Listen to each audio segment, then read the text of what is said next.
అమర్, రాథోడ్ ఇద్దరు కూడా రణ్వీర్ ఇంటికి వస్తారు. అమర్ చాలా కోపంగా ఇక రణ్వీర్ ఎక్కడా అని అటు ఇటు చూస్తూ ఉంటే రణ్వీర్ చైర్లో కూర్చొని ఇక అమర్ అక్కడికి వచ్చే విషయం గురించి ఆలోచిస్తూ ఉంటాడు. ఎదురుగా చైర్లో రణ్వీర్ కనిపించేసరికి అమర్, రాథోడ్ నడుచుకుంటూ రణ్వీర్ దగ్గరికి వస్తూ ఉంటారు.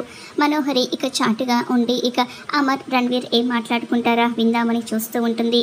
అమర్, రాథోడ్ రాగానే రణ్వీర్ చైర్లో నుంచి లేచి అమర్ దగ్గరికి వెళ్తూ ఉంటాడు. అమర్ వంక చాలా కోపంగా చూస్తూ ఉంటే అమర్ ఏం మాట్లాడకుండా ఉంటాడు. రణ్వీర్ అమర్తో, నువ్వు నీ భార్య కలకత్తా వచ్చి నా బిడ్డను అనాథాశ్రమం నుంచి దత్తత తీసుకున్నారు అని రణ్వీర్ జరిగిందంతా అమర్కి గుర్తు చేస్తూ ఉంటాడు. వెంటనే అమర్ గతంలో జరిగిందంతా కూడా గుర్తు చేసుకుంటూ ఇక ఆరు గురించి కూడా ఆలోచిస్తూ ఉంటాడు. మీరు నా కూతురు దుర్గను దత్తత తీసుకున్నారు, ఈ విషయం ఇన్ని రోజులు నా దగ్గర ఎందుకు దాచావు అని రణ్వీర్ చాలా కోపంగా అమర్ని అడుగుతూ ఉంటాడు. మనోహరి కూడా ఆ మాటలన్నీ చాటుగా విని షాక్ అయిపోతూ ఉంటుంది. అమర్ రణ్వీర్తో మాట్లాడక ముందే మళ్ళీ రణ్వీర్ చాలా కోపంగా, నువ్వు దత్తత తీసుకున్న నా కూతురు, నీ ఇంట్లో పెరుగుతున్న అంచు ఇద్దరు ఒక్కరేనా అని రణ్వీర్ చాలా కోపంగా అమర్ని నిలదీస్తూ అడుగుతూ ఉంటాడు. అమర్ ఇక రణ్వీర్ని చూస్తూ ఇక నిజం చెప్తాడా లేదంటే అంజలి గురించి దాచిపెడతాడా, ఏం జరుగుతుందో రాబోయే ఎపిసోడ్లో చూద్దాం.